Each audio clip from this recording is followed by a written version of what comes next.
Good morning students. तो last lecture में हमने किया था चैप्टर स्टार्ट नया force and laws of motion, जिसमें हमने पढ़ा था डेफिनेशन ऑफ फोर्स, फोर्स के effects and types of force. तो आज हमारा टॉपिक क्या रहेगा? न्यूटन्स के लॉ। कितने हैं बच्चों? 3। न्यूटन साइंटिस्ट का कंप्लीट नेम क्या है? Sir Isaac Newton. इन्होंने किसकी खोज की थी? डिस्कवरी की थी फोर्स की। तो कितने लॉ इन्होंने दिए बच्चों? 3 लॉ दिए। तो आज इन्हीं लॉ को हम क्या करेंगे? डिटेल से स्टडी करेंगे। तो देखिए, Newton's first law of motion, जिसे हम सिंपल लॉ ऑफ मोशन भी बोल सकते हैं।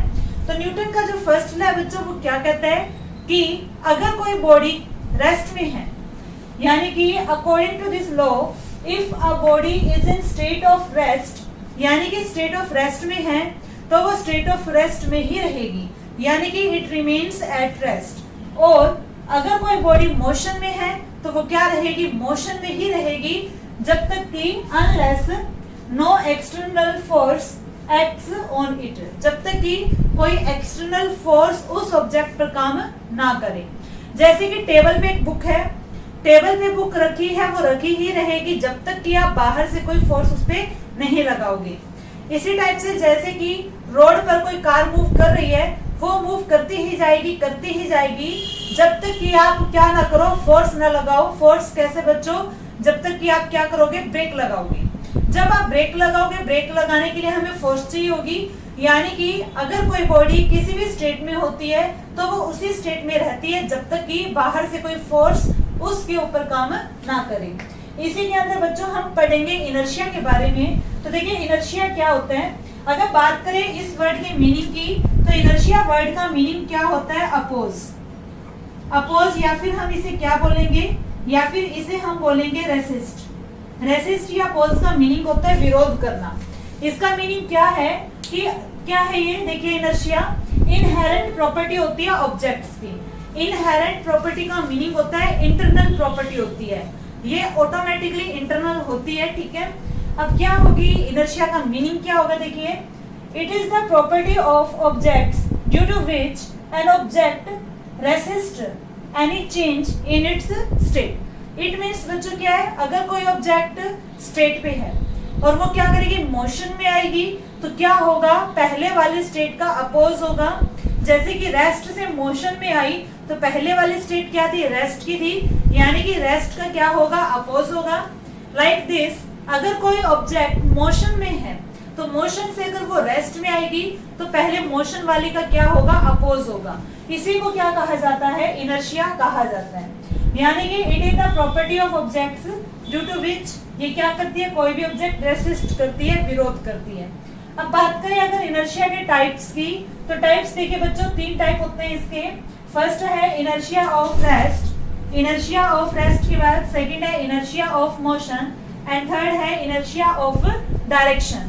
यानी कि अब ये इनर्शिया ऑफ रेस्ट क्या होता है, इनर्शिया ऑफ मोशन क्या होता है, इनर्शिया ऑफ डायरेक्शन क्या होता है, इनकी हम करेंगे स्टेटमेंट विद एग्जांपल। ओके बच्चों, तो अब हम पढ़ेंगे examples of inertia of rest. Okay, जैसे कि देखिए पेपर में क्वेश्चन आएगा कि स्टेप से मोशन है, पैसेंजर को झटका आगे लगा, कौन सा इनर्शिया है, तो ये आपको ध्यान रखना है। जैसे कि क्या है बच्चों? देखिए, when a horse suddenly starts moving, जो एक घोड़ा है वो एकदम से भागना स्टार्ट करता है, तो जो उसके ऊपर बैठा है उसे हम क्या बोलेंगे? राइडर। तो क्या होगा? राइडर जो है फॉल्स बैकवर्ड। राइडर जो है उसको झटका कहाँ लगेगा? पीछे की तरफ। अब इसे समझना है, रट्टा नहीं लगाना। जैसे कि पहले हॉर्स और राइडर दोनों ही क्या थे? रेस्ट पे थे। जैसे ही घोड़े ने क्या किया? भागना स्टार्ट किया, तो घोड़ा तो किस में आ गया? मोशन में। अब जो राइडर है, अब वो राइडर क्या करेगा? मोशन में आएगा, लेकिन रेस्ट का क्या करेगा? अपोज करेगा। लेकिन बच्चों, रेस्ट की स्टेट कहाँ पे थी? पीछे की तरफ, तो झटका कहाँ लगा? पीछे की तरफ। यानी कि जब एक घोड़ा अचानक से भागता है तो जो उसके ऊपर बैठा है राइडर, उसे जर्क कहाँ लगता है? बैकवर्ड में, ठीक है, क्योंकि रेस्ट की स्टेट कहाँ पर थी? बैकवर्ड। तो ये किस केस का एग्जांपल है? इनर्शिया ऑफ रेस्ट का। बात करें dust, second example, dust removed from a hanging carpet when beating it with a stick. अब मान लो एक कारपेट है, कारपेट में डस्ट पार्टिकल्स होते हैं, आप ये पकड़ोगे, कारपेट को आप जैसे ही स्टिक से बीट करोगे तो कारपेट बच्चों क्या होगी, मोशन में आएगी, लेकिन जो उसके अंदर डस्ट पार्टिकल्स हैं वो क्या करेंगे, रेस्ट पे रहने की कोशिश करेंगे। तो डस्ट पार्टिकल जहां थे वही रहेंगे और कारपेट जो है आगे की तरफ मूव करेगी, तो जो डस्ट पार्टिकल है वो नीचे की तरफ गिरने स्टार्ट हो जाते हैं। ठीक है, तो इसमें भी क्या है, inertia of rest. Third example की बात करें, when we shake the branch of a tree, जब आप किसी पेड़ की टहनी को हिलाते हो तो जो फ्रूट्स हैं वो गिर जाते हैं। ऐसा क्यों हुआ, क्योंकि टहनी हिलने से पेड़ किस में आ जाएगा, मोशन में, लेकिन जो फ्रूट्स हैं वो किस में रहने की कोशिश करेंगे, रेस्ट पे। तो रेस्ट की वजह से वो क्या होगा, नीचे गिर जाएंगे। तो इसमें भी क्या होगा बच्चों, चाहे फ्रूट्स हो या ड्राई लीव्स हो, सूखी हुई पत्तियां वो कहाँ गिर जाएंगी, नीचे की तरफ। उसके बाद देखिए, coin falls into the glass when the card is given sudden jerk. मान लो आपके पास गिलास है, उस पे कार्डबोर्ड रखा है और उस पे कॉइन रखा है। आप जैसे ही अपने हाथ से एक जर्क दोगे कार्डबोर्ड को, जो कॉइन है, अब देखिए कार्ड तो क्या होगा, मोशन में आ जाएगा, आगे की तरफ मोशन हो गया, लेकिन जो उसके ऊपर कॉइन रखा था वो क्या करेगा, वो रेस्ट में है, और रेस्ट में क्या करेगा, उसका पोज करेगा। तो रेस्ट क्या था, पीछे थी, तो वो सीधा ही किस में जाके गिरेगा, ग्लास में। तो इसमें भी क्या है बच्चों, inertia of rest. Inertia of rest की वजह से ही कॉइन जो है वो गिलास में फॉल होगा। उसके बाद फिफ्थ एग्जांपल बच्चों, जो फर्स्ट की तरह मैच होते हैं, जब बस क्या करती है, सडनली स्टार्ट होती है, तो उसमें बैठे हुए जो यात्री होते हैं, पैसेंजर्स होते हैं, उन्हें बच्चों जर्क कहाँ लगता है, वो कहाँ की तरफ गिरते हैं, फॉल बैकवर्ड। कैसे, देखिए बच्चों, बस है, बस में बैठे पैसेंजर भी क्या है, रेस्ट पे, और बस भी क्या है, रेस्ट पे। जब बस अचानक से चलती है तो बस किस में आ गई, मोशन में।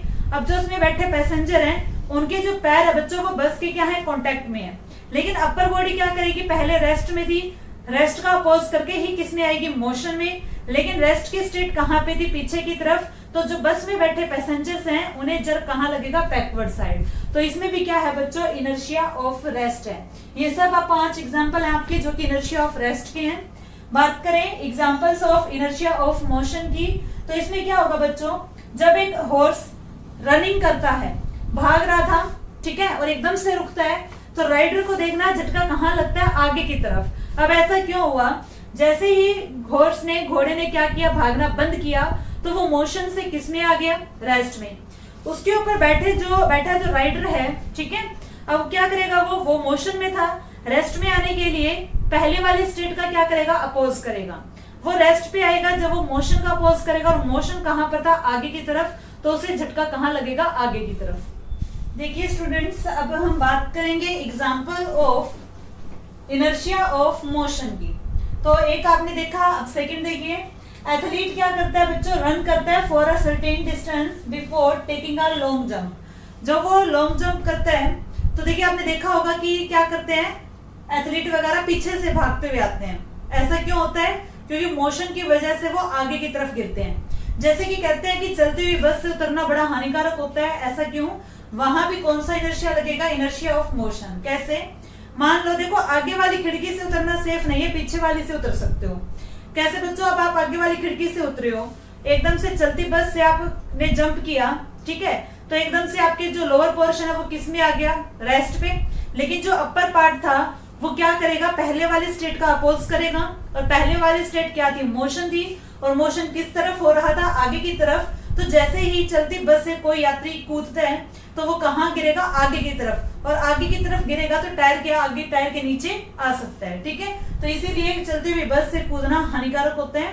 उसके बाद देखिए next example, when a moving बस सडनली स्टॉप। जब एक मूविंग बस अचानक से रुकती है, तो ये आपने फील किया होगा कई बार कि जो उसमें बैठे पैसेंजर्स हैं, उन्हें जर्क कहाँ लगता है, या वो किस तरफ गिरते हैं, आगे की तरफ। ऐसा क्यों, चलती हुई बस बच्चों मोशन में थी, और जो उसमें पैसेंजर बैठे थे वो भी मोशन में थे। बस अचानक से रुकी तो किसमें आ गई, रेस्ट में, और जो उसमें बैठे पैसेंजर्स है वो क्या करेंगे, पहले वाली स्टेट का अपोज करेंगे, और पहले वाली स्टेट क्या थी, मोशन की, और मोशन किस तरफ हो रहा था, आगे की तरफ। तो इसीलिए जो पैसेंजर्स हैं उन्हें कहाँ पर जर्क लगता है, आगे की तरफ। बस अचानक से रुकती है तो जर्क लगेगा आगे की तरफ, और बस चलती है तो जर्क लगेगा पीछे की तरफ। उसके बाद देखिए हमारा थर्ड टाइप था इनर्शिया ऑफ डायरेक्शन।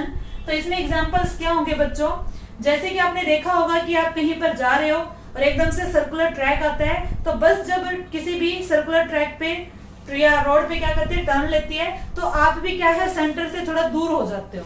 देखिए when a fast moving bus takes a sharp curve on the road the passengers feel an outward push.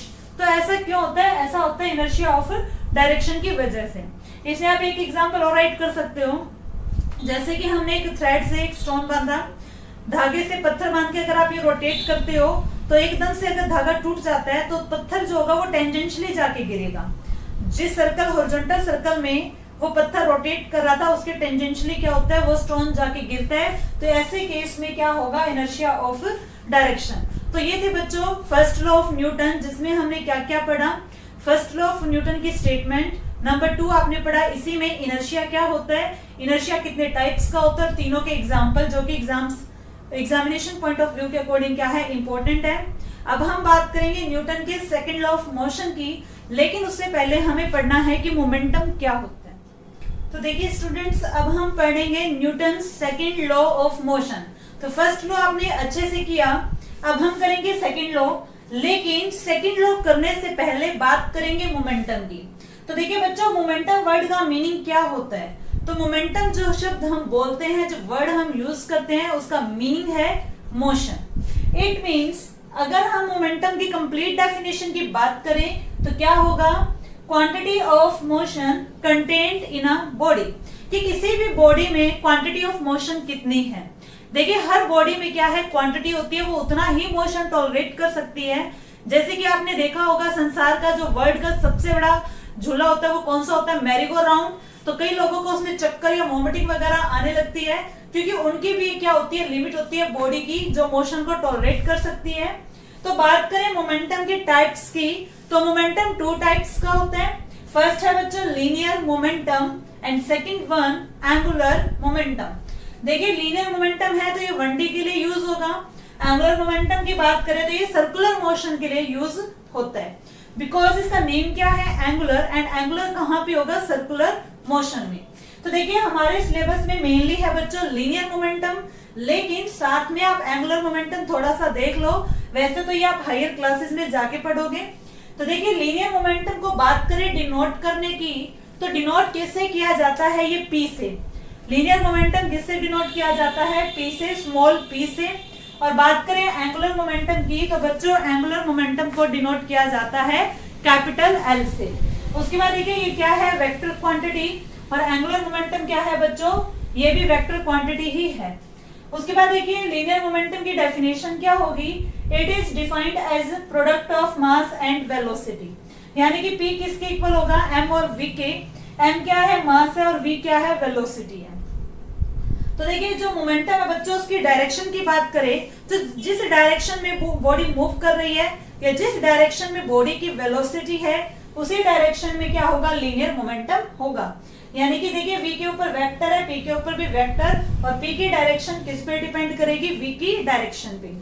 देखिए जैसे कि कोई गाड़ी है, मूव कर रही है, ठीक है, कहां पर, स्ट्रेट रोड पर, और इस कार में लगा है जो भी मटेरियल, उसे हम बोलेंगे मास ऑफ द कार। और मान लेते हैं कि इस डायरेक्शन में v वेलोसिटी से चल रही है, तो जब आप इसके मास को इसकी वेलोसिटी से मल्टीप्लाई करोगे तो हमें क्या मिल जाएगा, p, और p को हम क्या बोलेंगे, लीनियर मोमेंटम। इसी टाइप से बच्चों देखिए एंगुलर मोमेंटम क्या होगा, एंगुलर मोमेंटम क्या होता है बच्चों, प्रोडक्ट होती है किसकी, लीनियर मोमेंटम की, और साथ में परपेंडिकुलर डिस्टेंस। ठीक है, जैसे कि कोई पार्टिकल है, सर्कल में मूव कर रहे हैं, सेंटर से उसका डिस्टेंस कितना है, r है, पार्टिकल का मास कितना है, स्मॉल m। अगर देखिए कोई बॉडी सर्कल में मूव करती है तो हम बोलते हैं कि इसमें सर्कुलर वेलोसिटी है, लेकिन ऐसा नहीं होता, होती जरूर है, लेकिन बच्चों उसमें लीनियर वेलोसिटी भी होती है। लेकिन जो लीनियर वेलोसिटी होगी उसकी डायरेक्शन हर पॉइंट पे क्या आएगी, डिफरेंट आएगी। देखिए जैसे कि मान लो आपको इस पॉइंट पे डायरेक्शन देख रही है बॉडी की वेलोसिटी की, तो आपको क्या करना पड़ेगा, टेंजेंट ड्रॉ करना पड़ेगा। तो टेंजेंट ड्रॉ करोगे तो वो डायरेक्शन आएगी वेलोसिटी की, तो m को v से मल्टीप्लाई करेंगे तो p आएगा। और देखिए रोटेशन जो होती है वो हमेशा 90 डिग्री पे होती है, तो यहाँ पे एंगल 90 डिग्री का बनेगा। तो L किसके इक्वल होगा, P क्रॉस में R के, और क्रॉस का मीनिंग यहाँ पर 90 डिग्री होता है। अब बात करें इसकी यूनिट की, ऐसा यूनिट की, तो फॉर्मूले से ही आएगी। मास को हम किस में मेजर करते हैं, किलोग्राम में, और वेलोसिटी को मेजर करते हैं मीटर पर सेकंड में। तो ये क्या बन जाएगा बच्चों, किलोग्राम मीटर पर सेकंड। अगर आप यहाँ से पर हटाओगे तो आप इसे ये भी राइट कर सकते हो मीटर सेकंड माइनस मर। इसी टाइप से बात करें एंगुलर मोमेंटम की, तो एंगुलर मोमेंटम में बच्चों जो लीनियर मोमेंटम की यूनिट थी वही आएगी, लेकिन साथ में क्या आ जाएगा, डिस्टेंस भी आ जाएगा। यानी कि यहाँ पे यूनिट बनेगी किलोग्राम मीटर पर मीटर स्क्वायर पर सेकंड। बस यहाँ पर मीटर का क्या हो जाएगा, स्क्वायर हो जाएगा। तो ये बच्चों हमारा छोटा सा टॉपिक था अबाउट मोमेंटम। तो यहाँ तक आप लेक्चर को अच्छे से देखिए। अगर आपका डाउट है तो कमेंट सेक्शन में राइट कीजिए और मेरे चैनल को सब्सक्राइब जरूर कीजिए और वीडियोस को लाइक कमेंट वगैरह करते रहिए। Thank you.